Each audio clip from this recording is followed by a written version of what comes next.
Hello students, welcome back. Today we are dealing with class 9th Maharashtra State Board Science. And in science we are dealing with science is divided into three parts: physics, chemistry and biology. Out of that three parts we are first starting physics. And in physics for class 9 we are starting the topic first chapter of physics, laws of motion. laws of motion. सबसे पहले मतलब समझिए क्या होता है। हम physics पढ़ रहे हैं, फिजिक्स को डिफाइन कैसा करते हैं, व्हाट इज फिजिक्स। फिजिक्स ये साइंस की एक ब्रांच है, agree. Physics is a branch of science जिसपे हमें क्या पढ़ना है, which deals with the study of nature and its natural phenomena. Physics में हमें पढ़ना पड़ता है नेचर के बारे में, और नेचर में जो हो रहा है, जो हो रहा है, क्यों हो रहा है, क्या रीजन है उसके पीछे, वो जो नेचर में हो रहा है उसके जो फेनोमेनान हो रहे हैं उसको पढ़ना पड़ता है फिजिक्स में। जो हम 8th क्लास से लेके टिल ग्रेजुएशन, पोस्ट ग्रेजुएशन जब तक आप फिजिक्स पढ़ेंगे आप पढ़ सकते हैं, एडवांस पढ़ सकते हैं। लेकिन वो सारा एडवांस सीखने के लिए आपको बेस आना चाहिए। बेस में हम सबसे पहले इस 9th क्लास के बेस में जो आगे बहुत काम आएगा, हम पढ़ रहे हैं मोशन। नियम तो बाद में देख लेंगे, सबसे पहले मोशन समझिए, मोशन क्या है।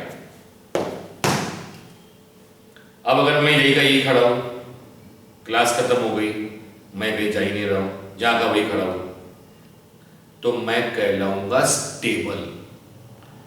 स्टेबल मैं अपनी जगह से हिल नहीं रहा हूं। फिजिक्स में जो चीजें रुकी होती है, ऐसी तो कोई चीज रुकी हुई नहीं होती, मैं मतलब भी बताऊंगा उसका। तो स्टेबल के लिए हम वर्ड यूज करते हैं रेस्ट।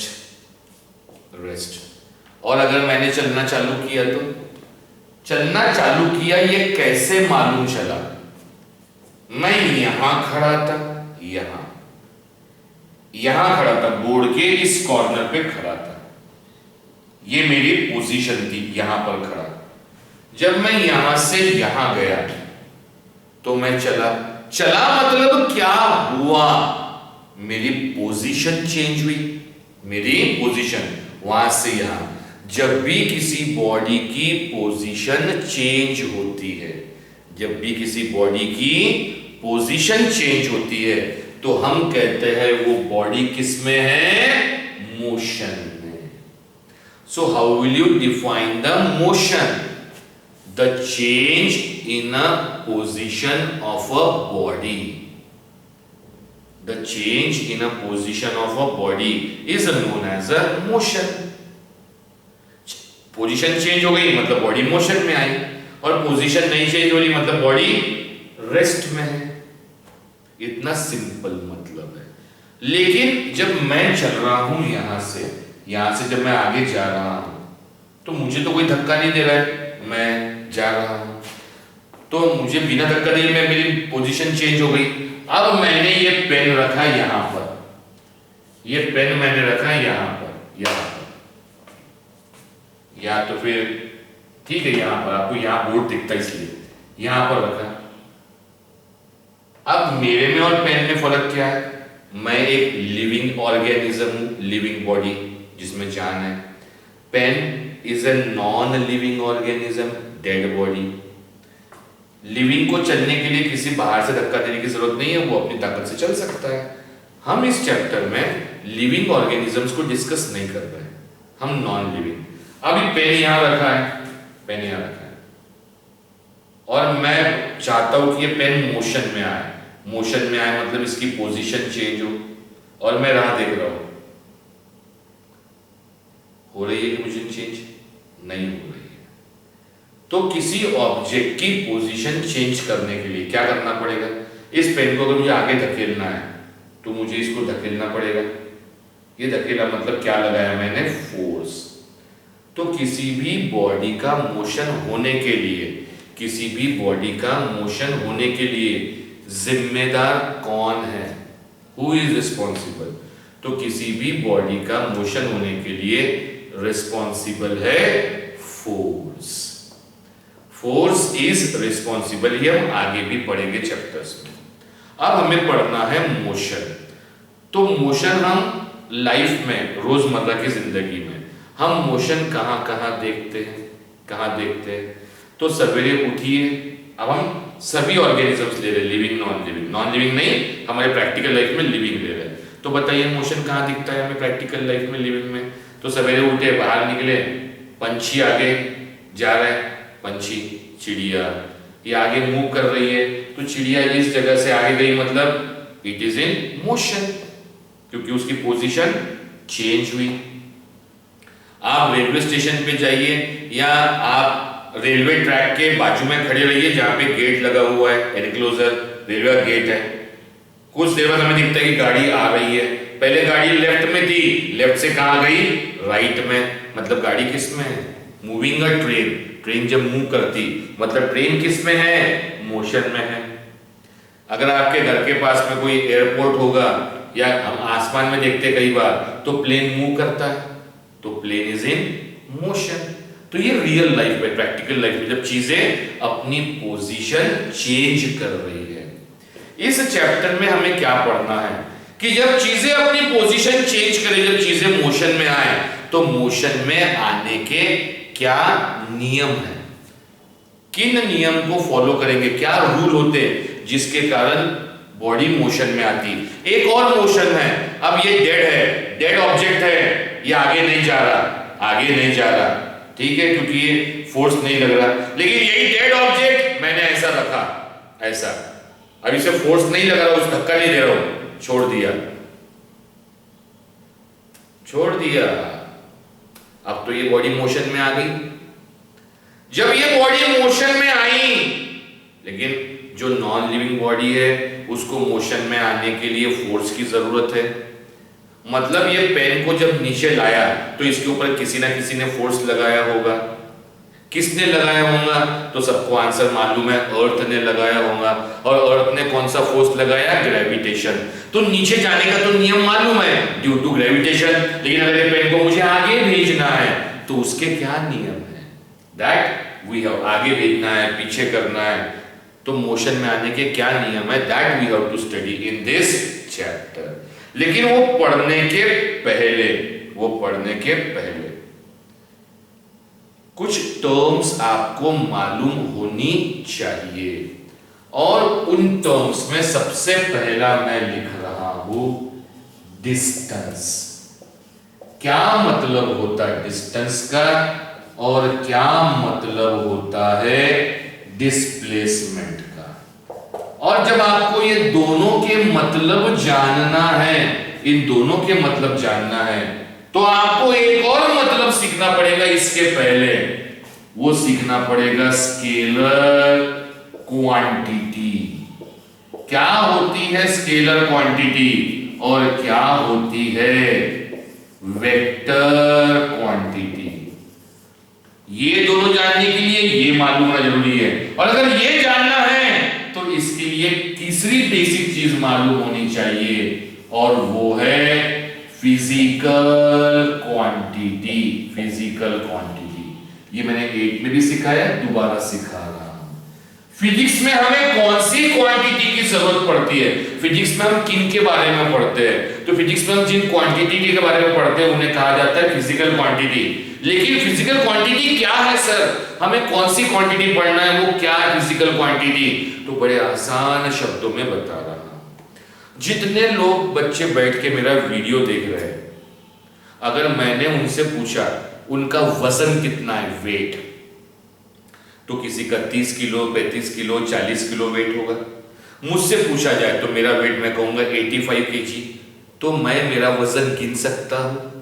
यस, वजन गिन सकता हूं। मैंने, किसी ने मुझसे पूछा चन्ना सर आपकी हाइट कितनी है, तो मैं गिन सकता हूं मेरी हाइट 5 फुट 8 इंच मेरी हाइट है। चन्ना सर आप कितने चौड़े हैं, शोल्डर का साइज मैं बोलूंगा 44, तो मैं गिन सकता हूं, विड्थ भी गिन सकता हूं। मैं जिन चीजों को गिन सकता हूं, सुनिए मेरी बात गौर से, जिन चीजों को हम गिन सकते हैं, जिन क्वांटिटी को हम गिन सकते हैं, उन क्वांटिटी को कहा जाता है फिजिकल क्वांटिटीज। और फिजिक्स में उन्हीं क्वांटिटी का काम है जो हम गिन सकते हैं। जिन क्वांटिटी को नहीं गिन सकते उनका कोई काम नहीं होता फिजिक्स में। ये नियम है, समझ लीजिए। तो फिजिक्स में किन क्वांटिटीज का काम है? उन क्वांटिटीज का जो हम मेजर कर सकते हैं, गिन सकते हैं। और जिन क्वांटिटीज को गिन सकते हैं उन क्वांटिटीज को कहा जाता है फिजिकल क्वांटिटी। तो आप बोलेंगे सर हम तो हर चीज को गिन सकते हैं, हर एक चीज को। नहीं बेटा, अगर मैं आपसे क्वेश्चन पूछूं, मैंने पूछा बर्तन में रखा हुआ पानी कितना है, कितना दूध चाहिए, दही चाहिए, तो आप उसका गिन सकते हैं, क्वांटिटी गिन सकते हैं। लेकिन अगर मैंने आपसे, तो ये सब फिजिकल क्वांटिटी है, जो गिन सकते हैं वो फिजिकल क्वांटिटी। लेकिन मैंने आपसे क्वेश्चन पूछा, बेटा बच्चों बताओ आज मैं कितना किलो खुश हूं या कितना ग्राम दुखी हूं, बताइए। तो क्या आप मेरी खुशी गिन सकते हैं? क्या आप मेरा गम गिन सकते हैं? नहीं गिन सकते। तो वो क्वांटिटी जिनको हम मेजर नहीं कर सकते उनका फिजिक्स में कोई काम नहीं है और वो फिजिकल क्वांटिटी नहीं कहलाती। So who are the physical quantity? Those quantities which can be measured. Those quantities which can be measured are known as physical quantity. और हमें फिजिक्स में उन्हीं क्वांटिटी का काम है जिनको गिन सकते हैं। अब मैंने बोला मेरा वजन गिनो, मैंने बोला मेरा वजन, और मैंने बोला मेरा वजन 85 है। किसी से बोला बेटा जाओ 2 पानी लेके आओ, 2 पानी, तो आप पागल नहीं होंगे? पानी की क्वांटिटी हम गिन तो सकते हैं, लेकिन मैंने बोला 2 पानी लेके आओ, 85 मेरा वजन है, तो आप बोलेंगे सर क्या? आप किसी फिजिकल क्वांटिटी को गिन रहे, लेकिन गिनने के बाद उसको प्रॉपर बताना है ताकि सामने वाला समझ में आए। वो क्वांटिटी जो गिन सकते हैं वो फिजिकल क्वांटिटी, लेकिन प्रॉपर गिनना है ताकि सामने वाला समझ में आए। तो गिनने के लिए हम जिस चीज का यूज करते हैं उसे कहा जाता है units. They are known as units. जैसे मैं बोलूं मेरा वजन 85 क्या? केजी। 85 केजी मतलब किलोग्राम। 2 पानी लेके आओ मतलब 2 लीटर पानी लेके आओ, तो 2 लीटर। तो 2 गिना, फिजिकल क्वांटिटी हो गई पानी, और जो गिनने के लिए मदद कर रहा है प्रॉपर, ये कहलाता है unit. These are known as a unit. और हमारे पास यूनिट लिखने के कितने तरीके हैं? तो जनरली 3 तरीके में यूनिट लिखे जाते हैं। पहला होता है एसआई। एसआई मतलब उसका एक और नाम है, ये सिस्टम है, सिस्टम ऑफ यूनिट। किस सिस्टम में लिखे जाते हैं? एसआई, फुल फॉर्म बताता हूं। दूसरा होता है सीजीएस, तीसरा होता है एफपीएस। ये 3 जनरली यूज करते हैं। एसआई का फुल फॉर्म है स्टैंडर्ड इंटरनेशनल, मतलब ये वो सिस्टम है जो पूरी दुनिया में एग्री है।